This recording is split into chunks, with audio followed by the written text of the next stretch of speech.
that I learned and that I share with my audience is it's the person who loves, cares, or tries the least that has all the control in a relationship. The person who loves, cares, or tries the least has all the control.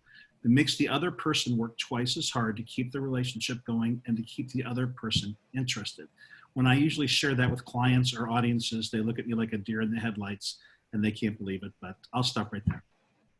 Awesome. Well, I'm so happy to have you, Dave. Thank you, and Damona, for filling in while my Zoom went out. That was unique. That's never happened to me before. These things happen when you have a 4-year-old at home. When you have a 4-year-old running around, things happen. It's okay. Yes, exactly. Damona, take it away. So I'll share my best piece of advice was to not change yourself to be dateable or to be lovable. And I find that there is a lot of advice that you'll read out there that talks about like what is attractive and how you need to show up on a date to be able to attract someone. But the foundation of my coaching program and what I tell people on my podcast every week is that it's really about authenticity. It's about stripping away all of those layers to get to the core of who you are and let that be the thing that draws the right person or people to you. It's great advice. Wow, that's really great advice. That's awesome advice. Well, we're going to get into it. And again, I want to thank you both so much for being here today. And we're going to get right into our first question. And I think this first question is really good. So for those that do not know, about 5 years ago, maybe about 7 years ago, and Dave did the forward, I wrote a book called 50 Questions Before You Say I Do. And the reason I wrote this book is because I had a bad relationship. And one of the things that I recognized was I did not ask the right questions before I actually got into this long-term commitment. And I think it's really important for us to consider these things as we begin dating or even long-term relationships. And so I want to begin with this first question for Dave and Damona. What are 5 things that student affairs professionals can share with their students that will enable them, number one, to avoid toxic relationships and ultimately develop more healthy relationships? Who would you like to go first, Josh? Whoever would like to go first, whichever one of you like to go first. Damona, I'll defer. Go ahead. I'll do this. The gentlemanly thing to do. Thank you. You're welcome. Well, I think it all comes down to communication and making sure that people are able to communicate freely what their needs and their expectations and their comfort level is within relationships.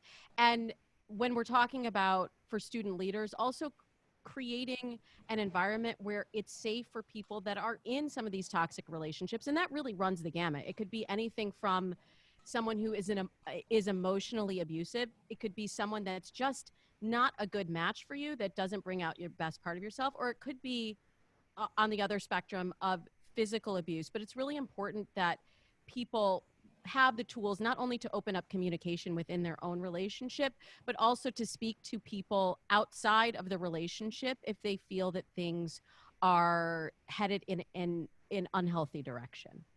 Again, that's great advice. What I love about today's, and I want to be very honest with my part in this program from this moment forward, is whenever I'm on a program like this, whenever I take stage, whenever I'm doing anything associated with my career, I want people to be able to put what I talk about into action that moment. And for the people on this podcast, it's twofold. There are people with us today who directly work with students and staff. They're either supervisors over them or they're advisors to them. So are we going to help them better enable and empower students to have better lives and have better relationships? Of course we are. But I also know this, the student affairs profession is one of the highest divorce professions in the world. It's one of the highest professions in the world where couples, not necessarily divorce, civil unions, whatever couple might be going through, they don't necessarily last because people in higher education have what's called a servant's heart. They're constantly giving to other people. They have trouble saying no, and they have trouble focusing on their own relationships and giving them the time that they want. So the first question you asked us earlier when you sent us these was, 5 specific things that student affairs professionals can share with their students that will enable them to avoid toxic relationships and develop better ones. I'm going to give you some concrete strategies to my student affairs people out there. Number 1, you have to model excellent behaviors yourself. If your students see you involved in a healthy relationship, they're going to model their relationships after what they see. And even being happily single is in a great relationship. If you're happy with yourself, the reason that most people don't spend a lot of time alone is they don't know enough about the person they're going to be spending time with to enjoy doing it. Enjoy your own skin, enjoy being with you. If your students see that you're involved in healthy relationships, watch what happens to theirs. Number two, I want you to show a great work-life balance, healthy mind, body, spirit, self-love, directed love, self-care, those types of things. Number three, if you're really going to help students stay out of toxic relationships with toxic people, you have to educate them as to what a toxic person and a toxic relationship is. And just really simply, a toxic person is someone who is abusive, unsupportive, unhealthy, emotionally, they bring you down. They're constantly having a negative impact on you. A toxic relationship it's unfavorable to you, it's unfavorable to other people around you, and it can be emotionally, spiritually, mentally, and sometimes physically abusive. Now, do I want you to walk around every day going, okay, students, here's what no. But I know this, those students end up in your office, those students end up at your lunch table, they end up on Zoom calls with you, and before and after the Zoom calls start, what happens? Oh, I was talking to somebody, they all come out. So number one, model great relationships yourself, and number two, educate your students what it means when someone's toxic and a relationship is toxic. That's great advice. That's really great advice. And I love that. Model the behavior. I love being an example. And I like this thing, Dave, even when you're single, to be healthy. And I imagine during Valentine's, that can be kind of challenging. And so what I want to know is, what does it mean to be healthy, to be single and healthy? What does that look like? Just put a little more thing behind that. What does it look like to be single, but be healthy and be vibrant and be excited? What does that look like? I'll quickly answer it, and then Damona, please jump in.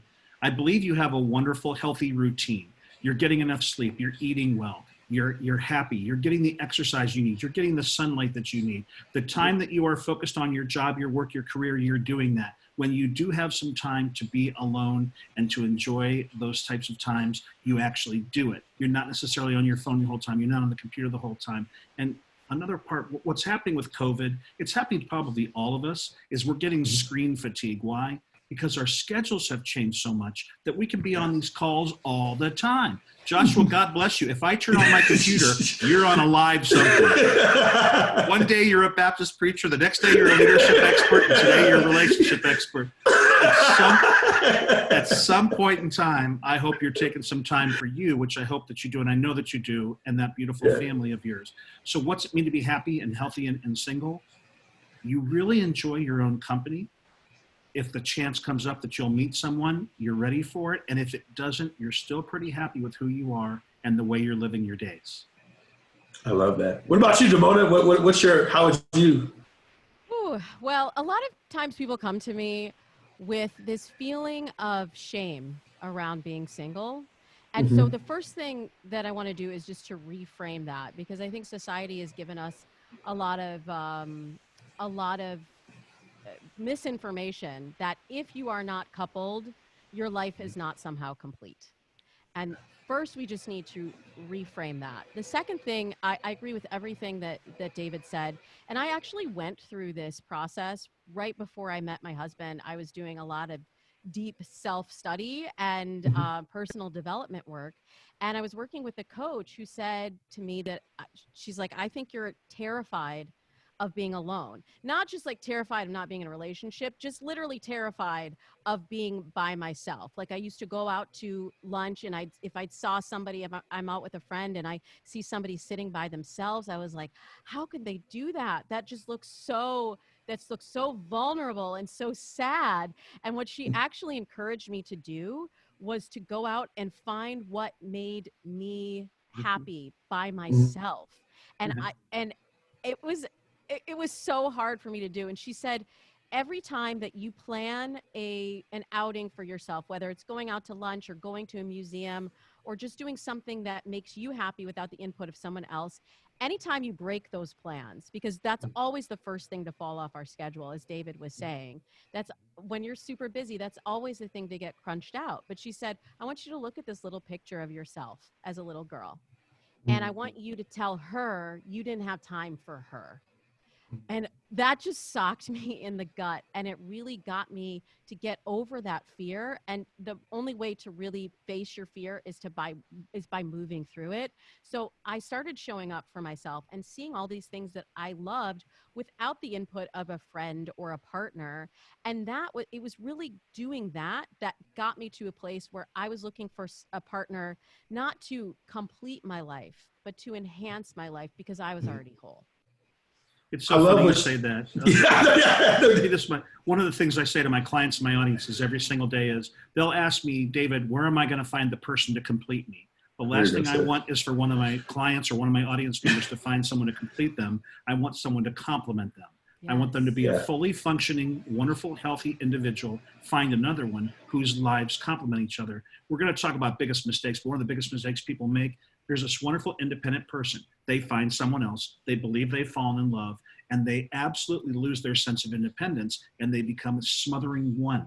Now, becoming one is wonderful, not when it's smothering to the point where you've lost your sense of independence that attracted you to each other in the first place. So I couldn't agree with you more. Yeah. I think both of you said some great points, and I think really what I took from it was the importance of self-care and loving yourself first, like not depending on someone else to make you feel good or to make you feel good about yourself. I think in advising students or coaching students in healthy relationships, it's a matter of self-care and of helping them to learn how to love themselves, appreciate themselves, and just love who they are, which I think is so vitally important. And I think that's one of the things that can protect you from a toxic relationship. Because a lot of times when we do a toxic relationships, I think some people are in it because they're afraid to be alone, or maybe they feel they need that person. And so that leads me into our next question is, what are some of the greatest mistakes that you see people make that causes them to be in a toxic or unhealthy relationship? I was doing some research, and a couple of things they talked about was ignore bad behavior. That's something people do. They don't have boundaries. Here goes one: they commit too early. or this is a big one, right? They're all caught up in the physical attraction, but they haven't thought about the other dynamics of who the person is. But you two are the experts. And so what are the biggest mistakes you saw? What can we do to help our students or help people in general avoid the toxic relationships? Damona, since you took the first one, I'll do this one. Why don't we go every other one, and that'd be great. Just a couple of quick points here. The biggest mistakes, and when you sent us these questions, they kind of came to mind like that. Number one, my clients mistake infatuation for love. They will meet someone, they'll go, David, I'm in love. Really? You're in love. You met them for 15 minutes. There's basically three types of love that you want to find with somebody else. There's eros love, which is erotic love. There's agape love, which is heartfelt. I love you. I'm so in love with you. And there's filial love, which is friendship. You're probably not going to be able to tell if you have all three of those in the first 15 minutes to an hour you meet someone. So number one, you mistake infatuation. They could pass gas. It would sound like a symphony. That's infatuation. That doesn't necessarily mean that you're in love. And you're right. People ignore bad behaviors. They'll go, oh boy, I'm so attracted. I can ignore that. We can get past that. That will dissipate, won't it? Number two, they fall victim to what I call front load, overload, burnout. And Damona, I'm curious if you've ever had a client like this.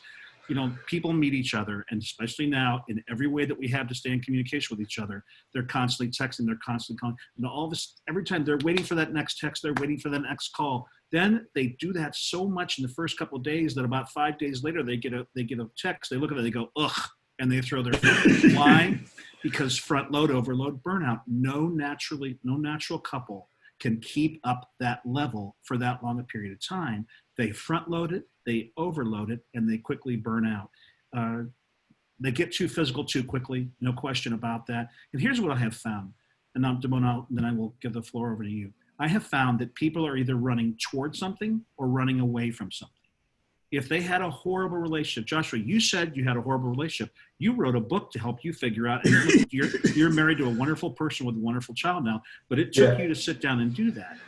This is something I try to teach my clients as well, and that is this. The reason that people have a tendency to date or marry or partner up with the wrong person, drop them, divorce them, or separate from them, and find their clone to replace them is because they seek out what is familiar to them. What they practice, they become good at. So they might get back into a bad relationship because it's familiar, and being in a really healthy one would be strange to them. And so what we're trying to do every day of our lives, I guarantee, Damona, I know her work, we do a lot of things very similarly and some things different. We're trying to help people live better, healthier lives where they're satisfied and they're giving as much as they're receiving. That's awesome. Awesome advice. What do you think, Damona? What's your take on it? Obviously, I agree. Yeah. I wanted to speak to that the burnout factor, like David was saying. This is one of the reasons that I have my clients practice slow love. I don't know if any of you have heard this term, slow love, but really it's about extending that feeling that David was talking about over time, because that's really the only way that you can get to know someone is by having multiple interactions over time. So when somebody tells me, I had a great first date, we were together for 8 hours, and then I stayed over, and then we had brunch the next day, and then they call me the next day, and then they say everything's going great.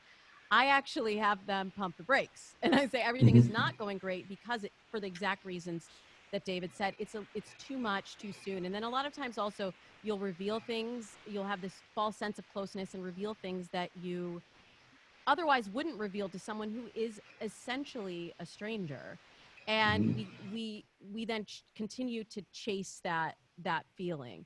I also wanted to talk about fear, because fear is the biggest motivator. And I hope that I can reframe feelings around fear today and remind people that when you put yourself out there and you really speak your truth, that's when you really can get your needs met. And sometimes that person's goal doesn't line up with yours, but if you don't speak what you really want, you'll never get it. So a lot of times people come to me and they'll say, well, I really want to be in a relationship, but the person said to me that they're just looking for something casual, and they don't hear what they said. They only hear the outcome that they want. And then they're afraid that if they speak the outcome that they really want, that person will reject them.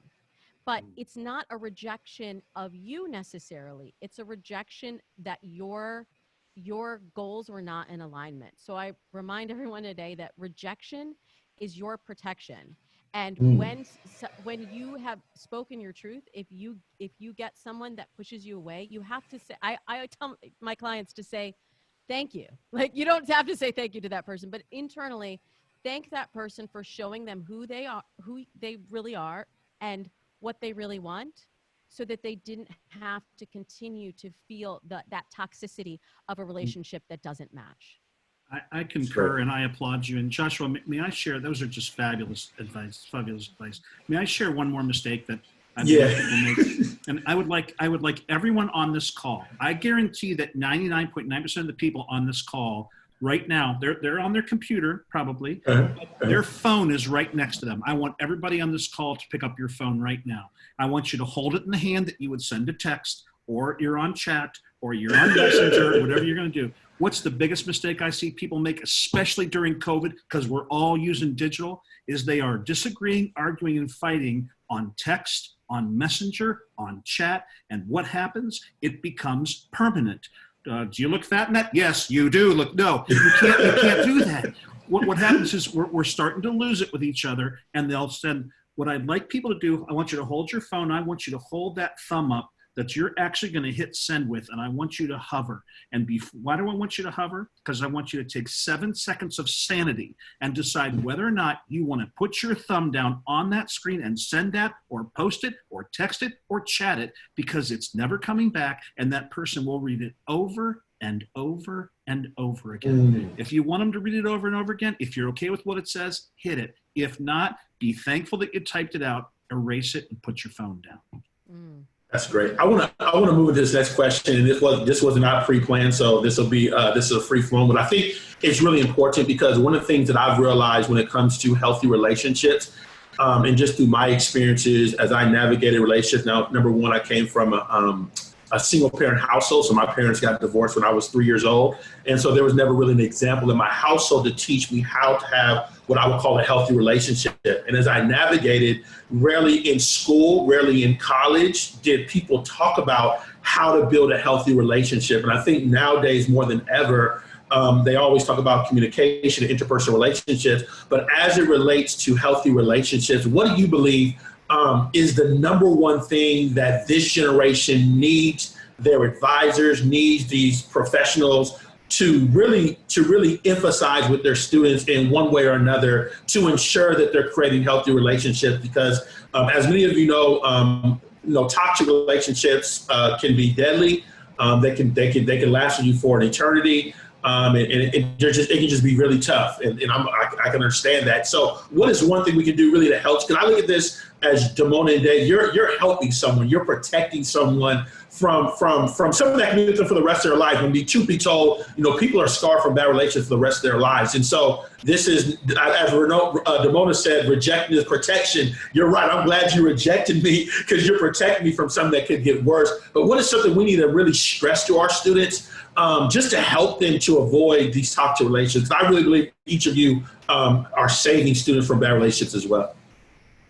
Yeah, Josh, you kind of hit the nail on the head when you talked about your own experience of coming from a single parent household and not having that happy, healthy relationship to look up to. That is the case with 50% of American families right now. So a lot of us need to develop what I tell my clients are relationship role models. Look around your community and see there have to be some couples, or it may be someone you don't know. You could look at Barack and Michelle. Look at someone that you see as a relationship role model and have a conversation with them about how it works for them. Because I could tell you how it works for me, but you could find many different examples of how healthy relationships work. And taking a little bit from each of the role models that connect for you can be really enlightening in developing that vision of what the perfect relationship should look like for yourself. Great advice. Right. Josh, there's a program, and I know that you know this, Joshua. There's a program I do. It's a leadership. It's kind of part leadership, part team building, part relationships. It's called Creating One Heartbeat. And the overriding theme of that program is no one's more or less important. No one cares who gets the credit. You want to have a great year in any staff, with your student leaders, whatever it might be. No one is more or less important. No one cares who gets the credit. Why is that so difficult at this point in time? Because everyone's phone, computer, and tablet give them a chance to become a star. Anybody right now can go ahead and get on and become a star. Does that make them more important? Does that put them at a different level than their partner? Is there a competition going on? What I'm finding is, am I the first one to say something funny about something? Am I the first one to post it? Did I get the first picture? No one's more important than anybody else. No one cares who gets the credit. Watch what happens when a team, when a couple, when a staff practices that simple philosophy. And there's something that I teach every client, and I try to teach every audience member. It's what to look for in a healthy relationship with somebody else. Really simple. It's the word TRIPC, TRIPC, TRIPC. Trust, respect, intimacy, passion, and commitment. Do you trust the other person? Do their words and actions, do you believe that what they're saying is true? Do you believe that what they're telling you you're doing is true? Respect. Respect is mutual, equal, it is earned. Intimacy. Intimacy isn't just physical. This is an intimate conversation we're having right now with 200 of our closest friends that we can't necessarily see. But are there 10,000 people on this call today? No, it's an intimate conversation between like-minded people. The P stands for passion. It's passion for the person. It's passion for the relationship. And C has a double. It's communication and commitment. Are you able to communicate? And I mean, honestly, it cracks me up when people say, well, we can't talk about, you can have sex, but you can't talk about it. Really? Okay, great. And is there an actual commitment? Is there an unwavering, unconditional? So when I get with a person, do you trust them? Yeah. Do they trust you? Are you respectful? Are you intimate? Is it passion? Are you committed? Good for you. Wow. I want to move to this next question because you said so. And I do have a question. If you have any questions as you're watching, put in the chat box or put in the Q&A. We're going to get to questions for sure. So you can start asking those questions. I do got one question from anonymous attendee. Thank you so much. We're going to answer that question, but I want to move into this one really quickly. And it's going to set us up for that question. We're in an era of social distancing. This changes everything. I was reading this article, and anytime I hear studies, I like to go deeper into it. Didn't have the time to go deeper into it. But the study said that 75% of students, college students, were in long-distance relationships. Now, that's a whole other thing to talk about. But we're dealing with social distancing. How do you date in an era of social distancing? I mean, physical touch, shut down, you can't travel. there's just so many challenges that start to creep in. And so I'm sure, Damona, you do a lot with online dating. We're going to get to that as well. But Dave, you do a whole program about this. Sure. Help us. What do we do? Social. Right. What do we do? First of all, we all have to understand something. Social distancing does not have to mean social separation.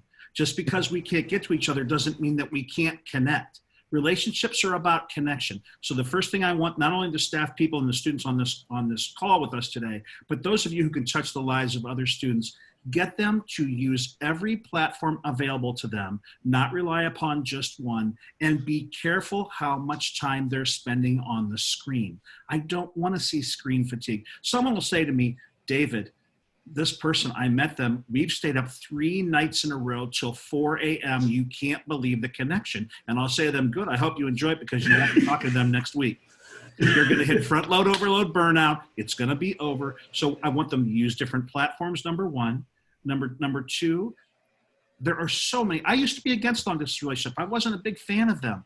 That was a while ago. Look at everything we have available to us now. At some point in time, and I know, Damona, you probably agree, at some point in time, physically being in each other's presence is going to be important. That first touch, if they've been separated, is important. But maintaining the connection up to that point is essential. So alternate your platforms. Be careful how much time you're actually spending in communication with each other. Give each other a chance to miss each other, and don't fight in writing. Mm. So true. So true. And that's giving me a lot of food for thought, David, because I've been doing a lot of interviews. I guest on NPR a lot, and I've been talking about how do we get our relationships through COVID, or how do we date through COVID? And I've been talking about using the virtual dating features that a lot of these platforms have, or even a platform like this, to have a virtual date. But then I have been hearing lately, as we've moved through, now I'm 3 months into lockdown, hearing that there's a lot of fatigue, like you said, over, like, some people don't want to do a video chat date every single night. That's a little bit too much. But we can go back to some of these old modes of communication, and sometimes just the phone is enough to be able to connect with that person, or sometimes just a little text, maybe with a cute little gift that reminds them of a shared experience that you've had together, or something that you want to have together, or something that reminds you of why you're connected in the first place. That can be enough to keep the connection going. I am with you that I actually don't believe that long distance relationships can work long term. I think for a certain time they can, but I was just answering a question on my podcast about this for someone who is dating long distance. And I said, what is the plan? Like, if we play it forward, what ultimately can you move to where the other person is? Could they move to you? And if you're not ready to have that conversation, they've been dating about 2 months. If they're not ready to have that conversation, it's about time to start thinking about it, because we invest so much time. Just like David was saying, we're on these screens, we're communicating so much. And even though we're separated, I'm getting more communication even now than I was before, that I'm having to manage through email and chat and messenger and everything. And if you don't have a plan that there's a world in which you could be together, you may be investing in a fantasy relationship. So you have to really be curious and be courageous to have those conversations, even if you don't know where it's headed necessarily, but just knowing that there is the possibility, and that person is in it for the same reasons that you are. Damona, I concur and I applaud you. And it's just, you're dead on. I want to share 2 quick things that I believe will help people on the call today. Number one is, what I'm learning with my clients and with people is they have what's called computer courage.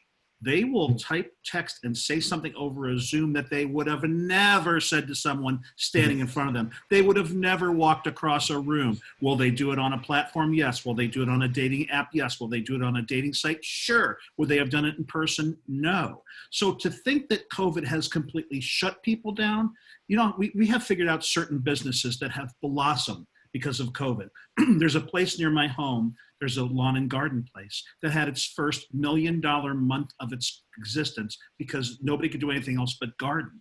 What's happened with dating? Some people who didn't have the ability to walk up to another person, to look them in the eyes and say, I'm interested, have found that courage through computers and their handheld devices and their tablets and the platforms that they use. So number one, computer courage. Number two, I've been teaching my clients to do something called Take 5 to keep love alive. What I mean by that is this, and Damona, I think you said this a few minutes ago in a different way. Just because you scheduled a Zoom call today for an hour and a half, I can't remember what it was. You scheduled this. We know how long we're going to be on it. Just because we get on a phone call or whatever we're doing with our partner, it doesn't have to last 15, 30, 45 or an hour. How about 5 minutes to let that person know that we were thinking about them when they're not around? I was thinking about you too. I've got a busy night too. I do too. I love you. I love you too. 5 minutes. Doesn't have to be an hour and 5 minutes. 5 minutes. Great points. Those are real good points. And one of the things that I wanted to share, I think is important, and I think Damona said it, is the vision. I think vision gets you through challenges, but what is the long-term game? If you know that you plan on being with this person forever, this is a challenge, it's a temporary where you'd have to just maneuver through it. And I think the other thing is perspective. I'm a firm believer that, everything is perspective. So one of the things I often tell people with COVID-19 is I don't want to react to what's going on. I want to be ahead of what's going on.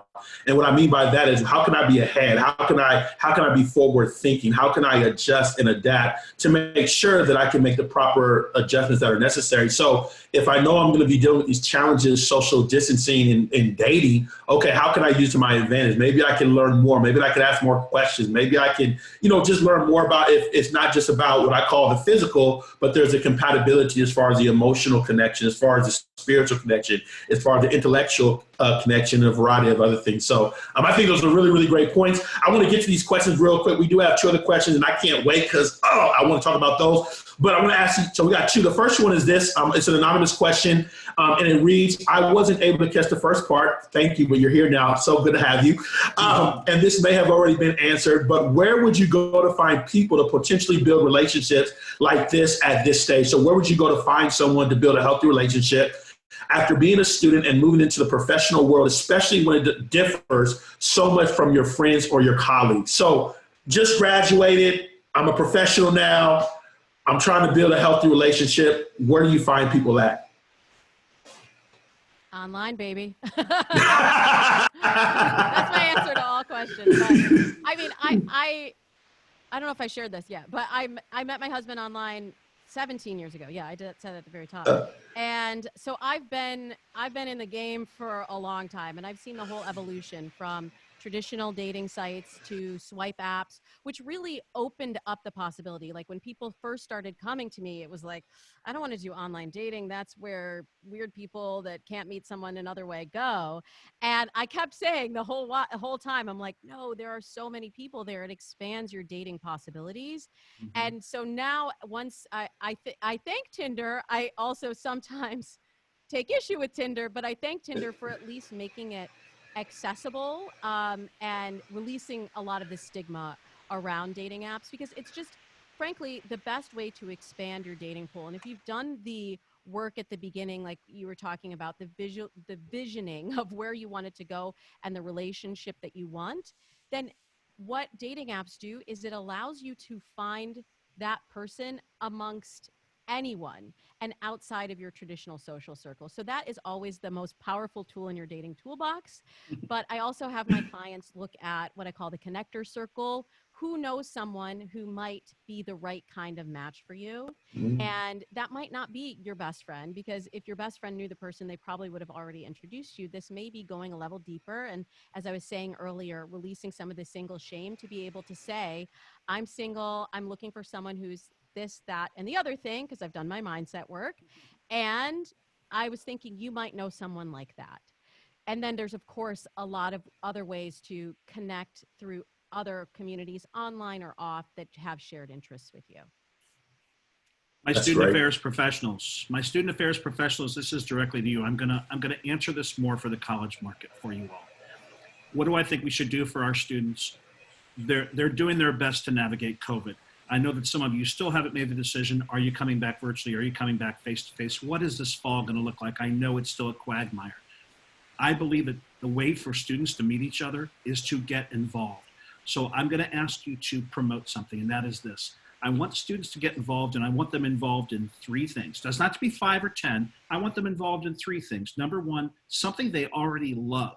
I love photography. I love the outdoors. I love working out. I'm a gamer, whatever it might be. They love that. Number two, I want them to join something that will challenge them.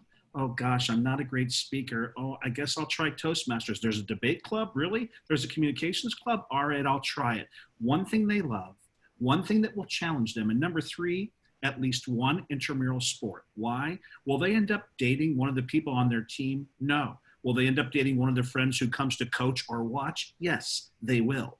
What I mean by this, the wonderful thing about college for our students is they are around like-minded people, similar ages, similar energy levels. Once you graduate and go off into a city somewhere, it's not as easy to say, I'm going to go out on a Tuesday night and fill a room with 30 to 40 or 50 people, whatever we're allowed to be around these days, who have the same mindset, the same interest, the same level of health, and they want what I want.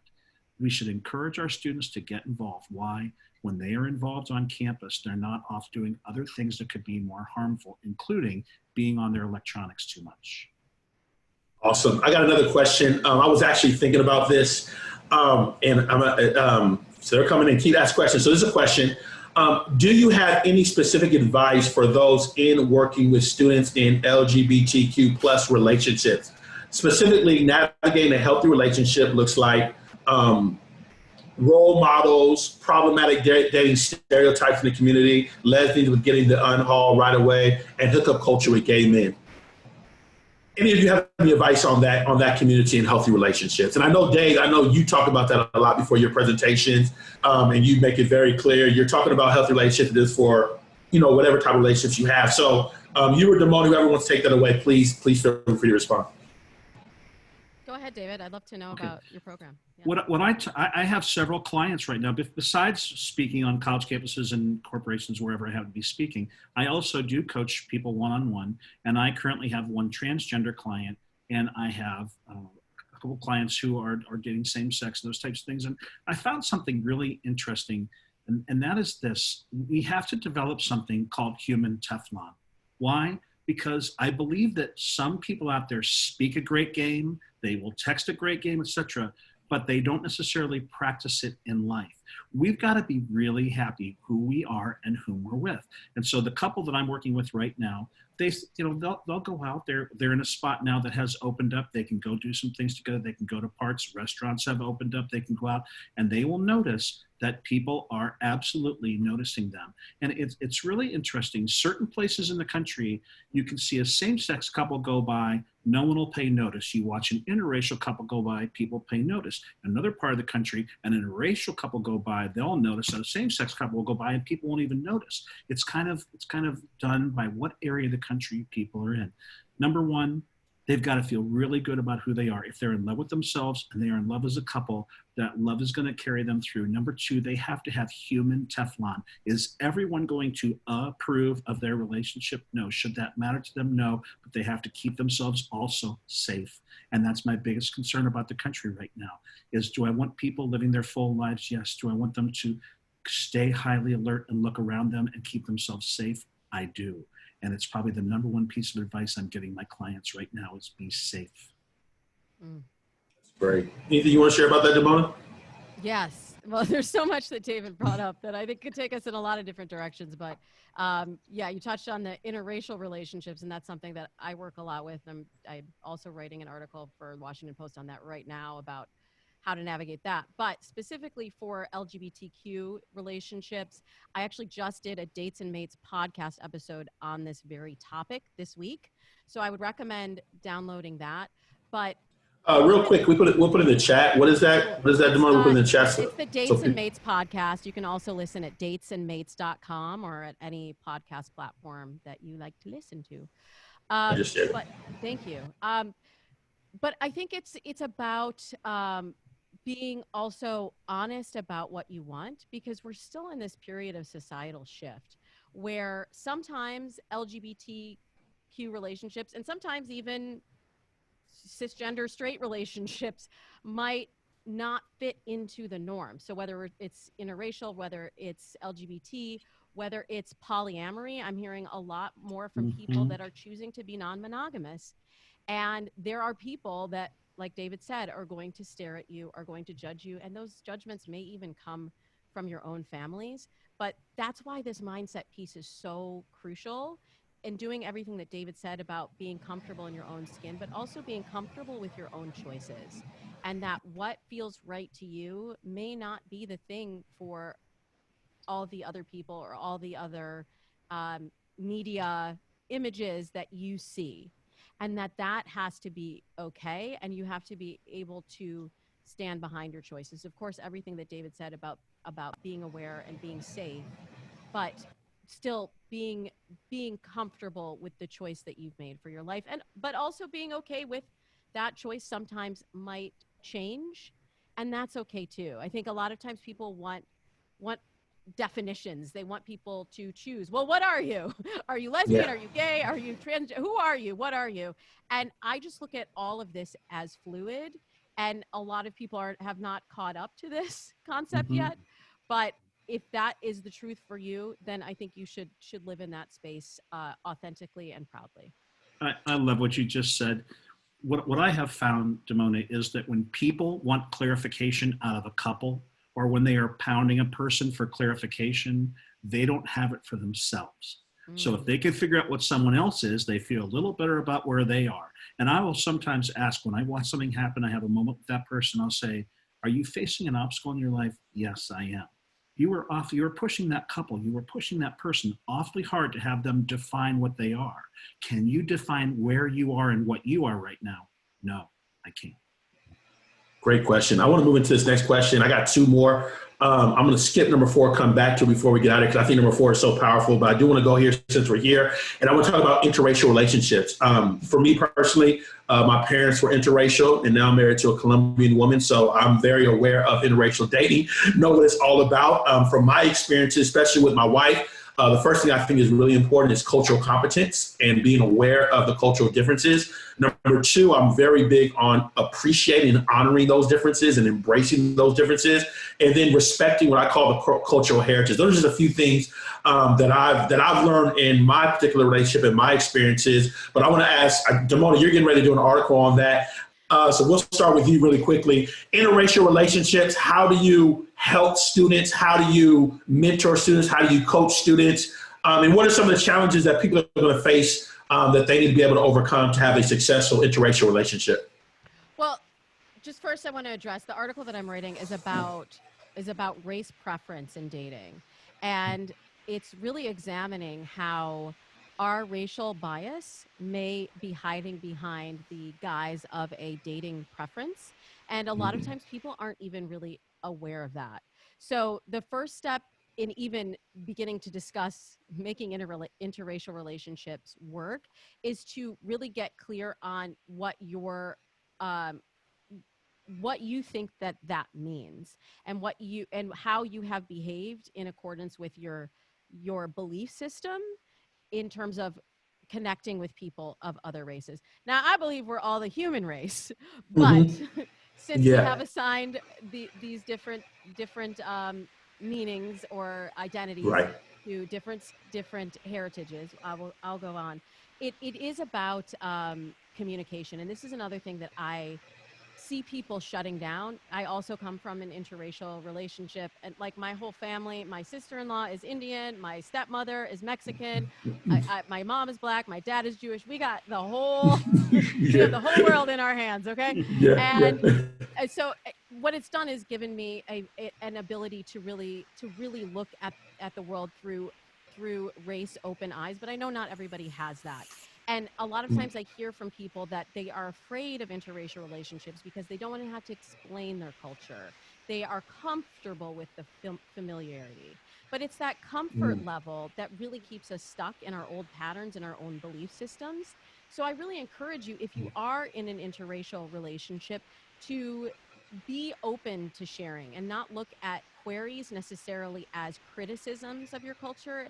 It's your partner trying to understand and to try to be an advocate for you if it's coming from the right place. So the more interracial relationships that we can have open communication in and really share our culture, I think the better off we're all going to be. I'm going And to then you want start to my, share? I do. I'm going to start my answer with a very strange example, but I think it makes sense. If you've ever been to a funeral of someone that you know well, a family member, a close friend, you get invited to their house. People are everywhere. Can I help you? What can I do for you? Can we get that? For a day or two, there's so many people trying to help and show how much they love. Then what happens a week later?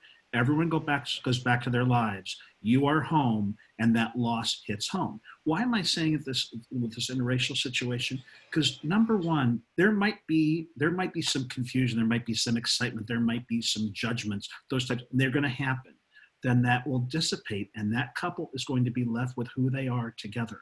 That's always not going to be there. They're going to be who they are together. So I have three quick things for interracial couples. Number one, I think it's so important to help educate each other, even just a little bit, on the cultural heritage differences that you're each bringing to the table. It doesn't have to be a history lesson. I'm not looking for someone to get a master's in it, but to help me understand a little better so that I don't put my foot in my mouth, I don't say or do the wrong thing that would be tremendously insulting to another person. So number one, can we educate each other a little bit?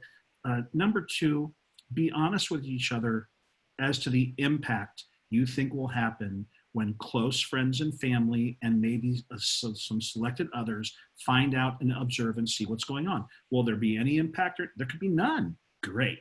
What impact might happen? Talk that through so it's not a surprise. And number three, Joshua, you said this earlier in the program, the 5 characteristics of a healthy relationship stand true. They are a couple: trust, respect, intimacy, passion, and commitment. Whether they are same-sex, whether interracial couple, trust, respect, intimacy, passion, and commitment. And if they show those two things toward each other, others are going to see it and go, what a great couple. That's great. That's great. You got something else, Demona, you want to say? Or Oh, you could read my eyes. I was thinking about one additional thing as the person of color in my relationship, and I was also speaking to a white friend who is in a relationship with a person of color, and we were talking about how sometimes there may be factors that you don't see because you haven't had that experience. So there was an instance I was remembering of when we traveled somewhere, and I said to my husband, everybody is looking at us. And why did they ask that questions? Why did they ask if we wanted separate beds when we went to the hotel? And he told me at the time, this was many years ago, but he told me at the time, what are you talking about? You're crazy. That's not happening. And as I was talking to my friend the other day about her husband, she said, he kept telling me that people were judging him in this way, and I didn't see it. And now, like, we are in a whole different paradigm right now in this moment, Joshua. And now we have an opportunity to really see with different eyes. So also try to really hear your partner. If they are experiencing something that you might not be able to see, when you dismiss it, it puts up a barrier between the two of you.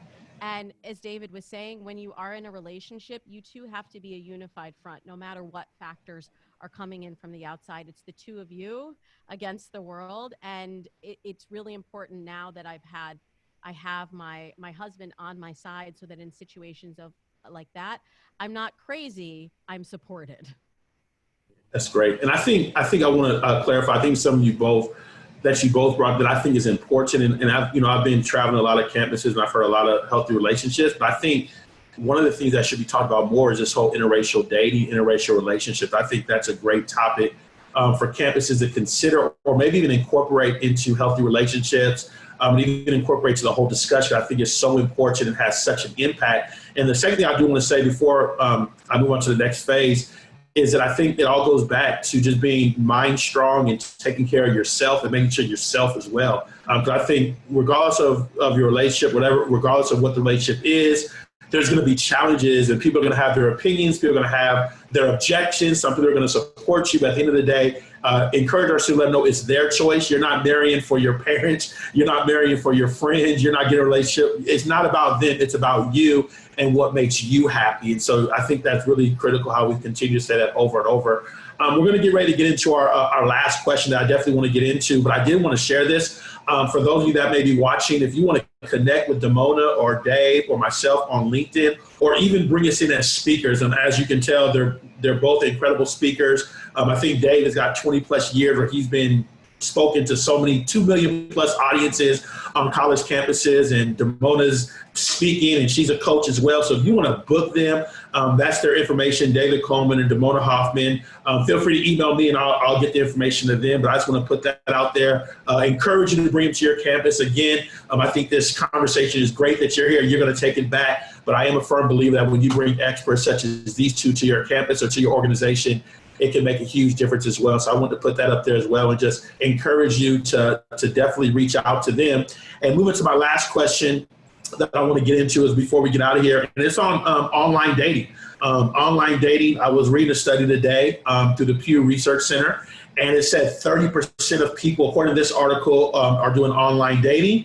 12%, Damona's in that percentage, have found their wonderful partner. 23% have went on dates. I believe the study also said 45% are frustrated and 28% are hopeful. This is the Pew Research, and again, we do a research. There's different samplings in different places. So Damona, you may have, this is one of your areas, so you may have some other research to throw out there. But all in all, online dating, students are doing it, professionals are doing it.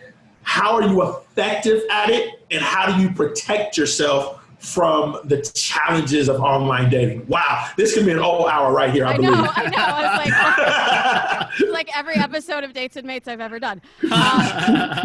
Yes, I actually think that the numbers are even higher than that. I do too. But I use a lot of Pew Research in my show and in my programs. So I'm with that, but I think it's higher because a lot of people underreport, one, from the shame that I was talking about before, and two, because online really is the whole breadth of digital connection. So there's dating apps, but then there's also Facebook groups. A couple I know who are now love coaches, they met on Twitter. They call each other Tweethearts. So there are, I mean, that's really that's right now. So corny, it's cute. It's That's so corny, it's really cute. That should trend. Yeah. We can also, you can slide into the DMs, but in terms of, I'll just give a couple of tips for online dating and then turn it back over to David. It goes back to what I was saying earlier about having clarity about what you're putting out there and who you are. So I talk about the 3 C's in your dating profile photos: color, context, and character. Color is a psychological thing. You have to get someone to stop and pay attention. Everybody says to me like, oh, the paradox of choice. There's so many options. No one will focus on the person right in front of them right now. And that's true to a certain extent. But if it was wholly true, we wouldn't have these increased online dating numbers. So it's about using certain techniques to get the person to stop and pay attention and read your profile. Color, context, that's telling your life story through your photos. We are all thin slicing. We have all this communication going, and it's like, what's this person about? I need to know at a glance, just to cut through and get to the deeper communication. And character, this is the one most people miss. This is really showing your personality through your photos. There are a lot of beautiful pictures online. We're not looking for that. We're looking for someone to connect with who you authentically are. And then the tip in terms of action on dating apps is to be proactive, to swipe right more than you swipe left, and to be unafraid, whether you're man, woman, LGBTQ, or straight, to send outgoing messages and initiate conversation, because that's the way to move it off of the platform and into the real world, which is really the goal. That's awesome. That's good advice. My student affairs professionals out there, focus. Here we go. This isn't just to help your students. This is for you. Some of you on this call today are in wonderful, loving partnerships, relationships, civil unions. You've got it going on. Some of you are just dipping your toe in. Some of you maybe just are trying to meet someone, and some of you haven't been on a date since Moby Dick was a guppy. Now, the same thing can be true. The same thing can be true for your students. So let me give you some absolutes. Number one, never, ever use your full name on a profile. No app, no profile. I suggest to people to use their middle name. If you're going to put a name up, use your middle name. If you don't have a middle name, make up a middle name. If you always want to be Maria, whatever it might be. Don't use your name. Do not put down your phone number. Do not put down you're saying, David, come on, really? You really want to go through the clients I've had who've been stalked, those types of things, because they put down their phone number, they put down their email address, they inadvertently told kind of where they live, more than kind. No, keep it very, very vague. Never, never, never, never put a picture of a family member, a child, a brother, a sister, your best friend in the picture with you. Okay. By the way, they don't know which one to date. Is it you or the other one? Now, if it's a child, I think they get that. If they're looking for a woman, and your name is Cindy, and they see someone, I think they can get it. But sometimes people will put. I just gave this advice to someone the other day. She's a lovely lady, and she has 3 lovely daughters. They all look about the same age. It's one of those things where you say, gosh, the mother and the daughters, they look so much alike. They kind of do. And here are her 3 beautiful daughters in her picture with her. And I said, you need to get that down. Why? Because for every nice guy like Joshua and all the other nice people that are on this call, there are predators and there are people with ulterior motives that I don't want them to see that. I believe you have to have at least one. I love your advice on pictures, Damona. Thank you. I also believe at least one of your photos has to be a full body shot. No, I'm not going to give a. Yes, it has to be a full body shot. Why? We know what we're looking to be attracted to other people. Not everyone is looking for Slim Jim, and not everybody's looking for a size 0. But we all put that in our heads that that's true. At least one picture should be full body. Last 2 things, the biggest mistakes I see people make online. Number 1 is called proximity error. When their computer screen comes up and there are 15 people there, they go, oh my gosh, I would date that one. Oh, look, but not compared to that one. And so they blow off everybody else on the page because the one on the bottom blew everybody else away. It's called proximity error. You would have dated that person if you'd have met them in public, but not because somebody else was better on the screen. And number 2, I call it the bigger, better deal syndrome. They won't actually date someone for real because they're afraid they'll meet someone better the next day from all the new choices. At some point in time, that has to give way to the common sense of living a great life. I want to ask this question real quick because I was doing some research on this before we got here. And again, I've been married, for 5 years now, my wife. I've been married for 5 years, been dating for 6 years. So I remember, eHarmony, Match.com, Plenty of Fish. Some of y'all remember that. Yes, I was doing all that thing. But I do want to ask this question. I do want to do this one, though, because I know there's some new apps out there. I've heard stuff about the Tinder. I think I've heard someone talk about Bumble. I even heard Facebook has a thing as well. So the whole story behind that, but my friend sent me and told me he used to date this person, and they showed up on his Facebook, and it was just interesting. But that's a whole other discussion. Let me get focused. One of the things they talked about was the right dating act. What is the right dating act for students and for professionals? And tell me why. Well, it's going to vary depending on where you are, but depending on what you want. So it all goes back to figuring that out at the beginning. And then you really just have to test. I get very analytical with the dating process, and like I have my clients evaluate, do you like the app? Do you like the functionality? Or if every time you open it, are you like, ugh, I hate this app? Do you like the selection of the people that are there? Are you getting the responses? And sometimes I'll switch I'll have people on 2 apps, but I'll switch the apps if they're not getting the kind of results that they want. But I also will test the photos and see and try the same photos on multiple apps, this almost identical profile, and they all vary a little bit in functionality, but I'll see what kind of results they're getting with each, and then we can determine the one that is working best for them. That's the one that you need to stick with. But there are so many. I work with a lot of the different dating apps and do content for a lot of them.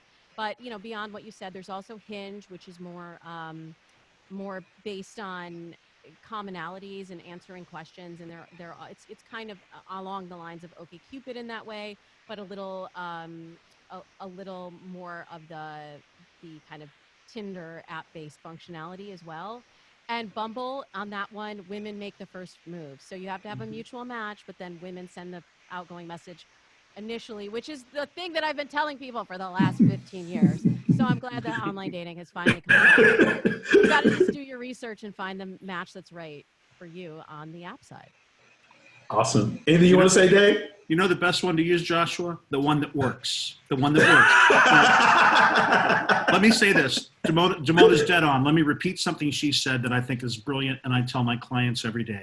Use the same information and the same pictures on everyone. So if you're on Bumble, if you're on Tinder, if you're on OkCupid, if you're on Plenty of Fish, if you're on Match.com, if you're on eHarmony, it's okay. If you're on eHarmony, use it all. Why? Because what if one is giving you amazing results and the others aren't? Number one, use the same material. Number two, some are free, some charge a fortune. Depends on what you've got going on, how much you want to invest, how much you got going on, what you want to invest. And some of them, you can put your information up and you can start meeting each other right away. eHarmony, those types of sites make you put in a lot more work. You ask each other questions. You're not going to get to talk to each other till well into the process. It depends on what you're looking for, what you're willing to put out there. And remember earlier, she said rejection is protection. That is never more true than dating. If you can't handle rejection, just sit in front of a mirror and go, I'm going to get rejected. I'm going to get rejected. I got rejected. Because 9 out of 10 times, you'll get a rejection before you get something back where you go, oh my gosh, yay. I want to ask, so we got a little more moments left, and people aren't leaving, so I'm going to keep on going. So I have one question, anonymous question. I'm going to get to that before we get off. I want to make sure I answer that question. But this is on my heart, so I'm going to ask this question. I know that studies show, one of my friends is a life coach, and he said that, life coach can make such a great difference in people's lives. Why is it advantageous to get a dating or a relationship coach? You both are coaches, and I just think we don't talk about this enough about going to, we talk about going to get a therapist and counselor, which I firmly agree with. But what is the value of getting a relationship or a dating coach, and how do people go about that process? You both do it, and I want to offer that as well, just because there may be someone that really does need a coach. Well, if you don't mind, I'm going to answer it really quickly and turn it over to you. Why get someone like us? Number one, we don't know your history. We don't know what's going on in here. We don't know all the rejection. We don't know what people have said to you. We don't know how many worked. We don't know how many failed. We don't have all that garbage in our head that you do when you're going to sit down and fill out that next profile. And number two, we want you satisfied and happy. We're going to help you. Basically, you know what we do? We try to accentuate people's strengths. We minimize, you don't get rid of anyone's you minimize their limitations, and you give them the absolute best chance to meet someone special. All the student affairs people on this call, you know what they're trying to do? They're trying to help students accentuate their strengths, minimize their weaknesses, and have the greatest college experience as students, as student leaders, as student athletes as they can. We're taking that same principle, we're applying it to your social life and trying to help you get out of your own way, get the garbage out of your head, and realize you're lovable and dateable. Amazing. That. Yeah, that was good. That was good. And the only thing I would add is that I look at dating as a learned skill.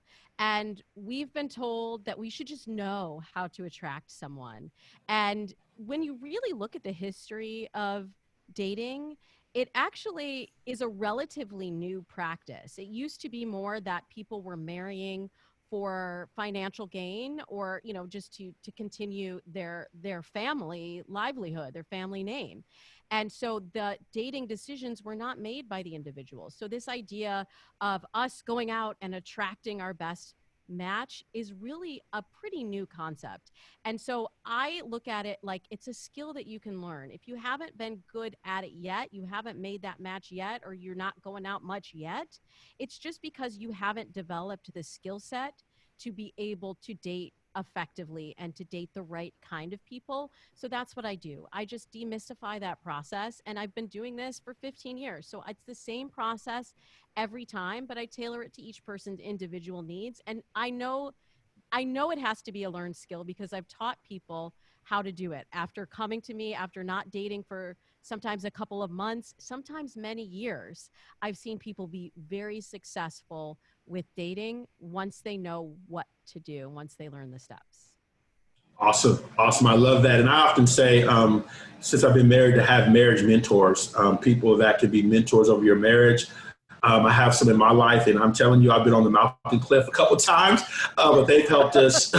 They've helped During us. COVID, right? Yeah, they've helped us immensely. And so, and again, I would say marriage is work, relation. It's a challenge. I mean, that's just what it is. When you have people there that can, when you can't agree on nothing, they can help you give that insight. It truly does make a huge difference. I want to get to this question, but this is coming on my hard day.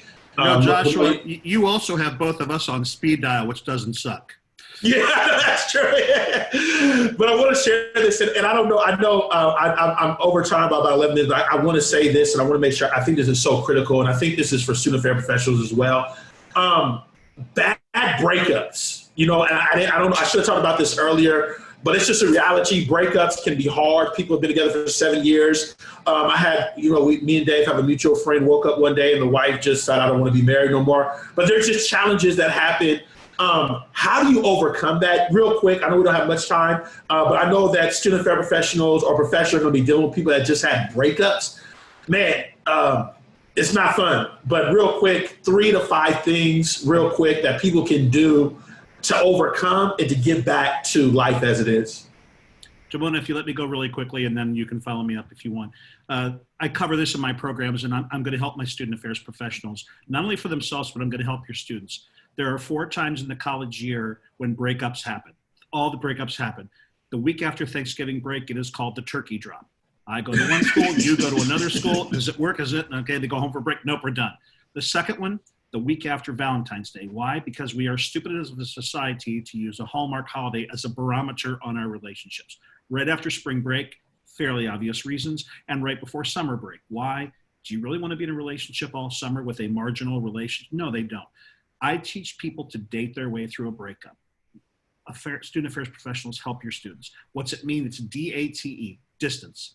Once that person breaks up with you or they've cheated or whatever, keep your distance. That also means on social media. No more contact, no more phone calls, no more texting, no more messaging, distance. Number 2, the A, active. Stay active. Why? I don't want them sitting around all day thinking about what that other person's doing, and they're going to think of the worst. Distance, activity, time. It took time to fall for them. It's going to take time to get over them. How much time? 2 weeks for every month, 2 months for every year. It's going to take a few months if they've been together a couple of years. And the last one, exit on your own terms. You might have to send that person an email saying how you feel about things, but it cannot be laced with horrible anger, animosity, or emotion, or they're going to go, "See, I got you." Amazing. Awesome. Wow. That Demona. was perfect. It was perfectly said. It was perfectly said. But I also want to remind everyone of the importance of therapy. You talked about having marriage mentors, but it's also important to have a counselor or someone that you can talk to if you're going through something like this. Mm-hmm. And I saw there was also a question about, dealing with feelings of being unlovable, and that a lot of times will come up either coming through this pandemic or after a breakup. And I discovered therapy when I was in college, and I had a panic attack at work. I was doing too much, boys and everything. So but I had a panic attack, and it sent me right to the counseling center on my campus. And I was able to find a therapist who was able to help me work through some of these challenges that I had been, that I wasn't even aware of, and I didn't have the tools to face. So, and let me tell you, therapy can get real expensive post-college. So I do encourage the professionals that are listening and any student leaders to also direct people to the counseling resources that are available and that are affordable already on your campus. That's amazing. That's awesome. Yes, yes. We love the therapists, and professionals need someone to listen. It's so amazing, so important. Last question. We're going to get ready to wrap this up soon. But last question, and Demona, you begin to talk about it. How do you help clients that feel they are unlovable under normal circumstances, let alone during a pandemic that messes with their mental health? Wow, that's a big, loaded question. How do you help clients that feel unlovable? Go ahead, you go ahead, David, because I already kind of tipped our hat to this. Okay. Whenever someone says to either one of us, I guarantee you, when they say the words, "I'm unlovable," someone or something has gotten them there.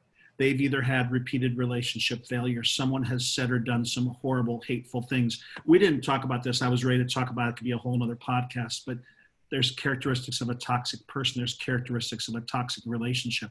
At some point in time, either their lack of success or directly being impacted, put down, or by a toxic person or being involved in a toxic relationship has made them feel so poorly about themselves that they don't believe they have what it takes to move forward. Again, in a simplistic way, I would sit down with that client and I'd say, I'd split the paper down. What's made you feel like you're less than right now? What's made you feel that way? Where in your life do you still feel positive? Okay? And we're going to try and shift the balance of it. We're probably going to be a longer list on the negative side right now because they don't feel good about themselves. There might be a couple on the positive side. We're going to try to minimize some of the reasons that they're not feeling good about themselves, accentuate some of the good things. And here's the other part. I believe you have to walk before you run before you sprint, and sprint before you run a whole mile. I will try to have them have a little victory every day or every week. Maybe they're going to try and get themselves in better shape. They're actually going to reach out and talk to different people. They're going to make eye contact. They're going to smile. They're going to try to go back to a person that it didn't end as well as they would have liked and have it end on better terms, whatever it might be. I want them to feel better about themselves on an intricate scale where we keep moving them forward so they get to the point where they go, I'm feeling better about myself. My confidence is raised. What's my next step? And the next step for the student affairs professionals on campus, get them involved in an organization on campus where they will feel worth and value being involved in that organization. Why? It will build tremendous self-confidence, and watch the way they walk, talk, and look people in the eye differently. Wow, it's great. Anything you want to add, Damona? I thought that was beautiful. Yeah, it was. It was really good. Yeah. I know it's hard. I want to just acknowledge this person for having the courage to even ask this question. And when we are sitting in alone, isolated during a pandemic like this, those thoughts that David was talking about, you get stuck in an echo chamber, and they get louder and louder and louder because you're not having the outside inputs. But just as David said earlier, I want to remind you that you also, even though you are separated, you're not alone. And there are resources and there are communities that you can build online. And I always say, have something that you are looking forward to. So there's something that you put on the calendar. There's something that you do that you know is going to fill up your soul. And if you don't have that kind of practice to really develop it, and it doesn't have to start big. I think we got stuck in inaction a lot of times because the idea of changing feels so overwhelming. So if you can just chunk it down to, what can I do next? What is the next thing that I can do? Just like David was saying, just to move me a little bit further outside of this space. That's all you have to think about it, because the next step will lead to the next one. And eventually you will come out of that feeling if you are continuing to take action and move forward. Joshua, may I say something to the student affairs professionals that are on? Folks, I know that Damona feels the same way. I very much appreciate you all for what you're doing. And it's probably never been more important to be a student affairs professional than it is coming this fall. Why? These young men and women have lived through COVID. They're living through COVID. Many of them did not get their own prom. Many of them didn't get their graduations. They have been locked down. If they were in a relationship, they're missing that person. If they're not in a relationship, you can't underestimate how brutal silence can be. What do I mean? Phone's not ringing, not getting a text, didn't see a message, no, whatever. The silence can be deafening.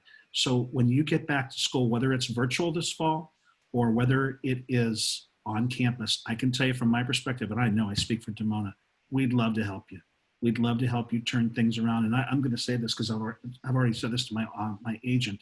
For any school that books me this fall and they have me either do a virtual or an on-campus show, I've told my agent to give that school another show from me free over the course of this year. So if they bring me in this fall for an on-campus show, I will do a virtual show anytime this year for you for free. Why? Because if we don't help this group of students turn around what they've lived through in the last 6 months, it's going to be a rough 4 to 6 years for them. That's awesome. That's awesome. It's powerful. Well, we're going to get ready to close out. I want to first of all thank Damona and Dave so much for taking the time to be part of this virtual masterclass. I think it was phenomenal. I'm so glad I recorded it, although my computer went out in the midst of all the technical difficulties. The good thing is I wasn't recording then, so they will never know what happened unless you were here. But I want to just thank everyone so much. You were that close to being replaced by Damona, by the way. That close. I know. We didn't care if you came back or not. She was hosting, baby. Well, the show must go on. Yes, indeed. But you were missed. Yeah, thank you, Nafri. I appreciate that. It's always good to have another host here. That was awesome. So we got this, and we're going to send this recording out to all of you that were here. I think this needs to be shared. So much great information. So I want to just thank Dave and Damona again. If you look for speakers, make sure you think about bringing them to your campus. Also, in addition to that, Circle of Change is coming up. We're in November. Damona's been there twice. Dave has been there 8 years. So I'm trying to get them both back this year. It's going to be virtual, so it may be a little easier, but they've always been incredible at impacting students' lives. And so I'm so happy they shared their insight with you today. Real quick, Damona, Dave, whoever wants to go first, what is one final thought that you want to share? And we're going to be on our way out of here. Damona, please be my guest. My final thought is just to really lead with love and lead with authenticity. That's really, like, if you go to my website, it's the tagline is love as you are. And that's really my mission, to get people to feel lovable themselves and have that attract love in all forms. And we need as much of that right now as we can muster. Awesome. Thank you. My simple final statement is this. When we're on planes, if we ever get back on planes again, but when we're on planes and they're showing you the little film that comes on, they say, hey, if we hit that and the oxygen masks deploy, they tell you to put one on the child and take care of yourself. You're not going to be able to take care of your students unless you're taking care of yourselves. Student affairs work is brutal. In this point in time, with the changes to Title IX, with COVID, with the riots, with everything that's going on, make sure that you're taking very good care of yourself so you're the healthiest version that you can be, mentally, physically, emotionally, spiritual, in your own relationships or happily single, so that when this fall hits, you're ready to help your students to the best of your ability. Awesome. I love it. I love it. Again, I want to thank you all so much. I see the comments in the chat session. I'm glad all of you loved the webinar and had an enjoyable experience. Again, after COVID-19, one of the things that I wanted to do was figure out how I can give back. And then this was launched. And so we've been doing this for 2.5 months. We're going to continue. And it's just been impactful. It's been helping a lot of people. It's free, FREE, which is always great. So it's just been enjoyable to offer this service in addition to everything else that we're doing, just to help us do our jobs better and help us to serve our students better and ultimately make the world a better place. I think if there's any time that we need leaders in a variety of areas, it's right now. And so I'm thankful that Damona and Dave are leaders in a variety of different ways, but one specifically with healthy relationships, and we're thankful that they're here. So thank you both so much. We're getting ready to get out of here, and hope to see all of you very, very, very soon for our next virtual masterclass. And make sure you connect with us on LinkedIn as well. Bye-bye. Thank you. Thanks, Josh. Bye, Damona.